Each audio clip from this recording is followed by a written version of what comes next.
Nous avons assisté aujourd'hui à la conférence de presse annuelle de l'EVAM pour présenter le bilan de l'année 2023. Pendant cette occasion, nous avons parlé du marché mondial et ce marché mondial a augmenté de 10% sur l'année 2021. Donc le marché mondial a retrouvé des couleurs. Nous avons parlé aussi du marché marocain et le marché marocain n'a malheureusement pas connu de croissance. Donc on a fait 1,5% de croissance sur les véhicules de tourisme et nous avons fait une décroissance de 11% sur les véhicules utilitaires légers. Alors pourquoi cette demande atone sur notre marché national ? Alors le premier facteur, c'est une question de baisse du pouvoir d'achat du consommateur marocain compte tenu de l'inflation que nous avons connue sur les 2-3 dernières années. Le ménage marocain a dû faire des arbitrages et parmi ces arbitrages, il y avait une prolongation de la durée de détention du véhicule, donc moins de renouvellement. Au niveau de l'utilitaire léger, ce que l'on observe, c'est que plusieurs opérateurs, sous l'effet de l'inflation du coût du carburant, ont préféré ne pas reporter la totalité de ce facteur sur leur prix de vente et par conséquent leurs marges se sont vues réduire et donc ont dû faire l'arbitrage de ne pas investir ou de ne pas investir autant qu'ils l'auraient souhaité. Donc c'est ça qui a mené vers la baisse du marché. Le deuxième facteur qu'on a remarqué, c'est le durcissement des conditions d'obtention du crédit.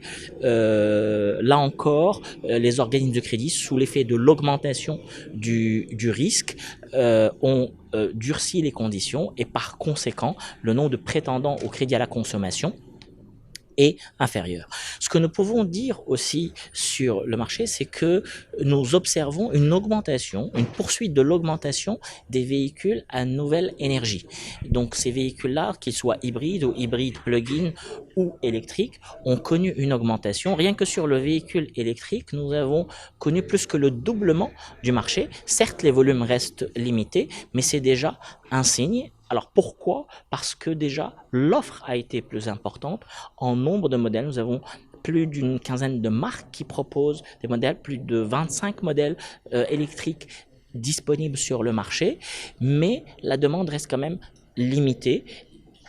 Toutes ces énergies, on va dire, ou toutes ces typologies de véhicules à énergie renouvelable combinés représentent 4,5% du marché national, quand ça représente 50% à l'étranger. Donc nous avons encore beaucoup d'efforts à faire avec les pouvoirs publics pour créer cette demande-là à travers les incentives qu'il faut pour réduire le coût d'acquisition pour le client, mais aussi en imaginant l'écosystème pour avoir des bornes de recharge un peu partout au Maroc, de manière à permettre aux gens d'acquérir leur véhicule en étant tranquille sur la possibilité de le recharger n'importe où au Maroc. Nous y travaillons très fermement et nous avons espoir que ceci puisse changer dès 2024. 2024 qui restera une année un peu difficile à appréhender. Nous estimons que la croissance sera d'environ 5%.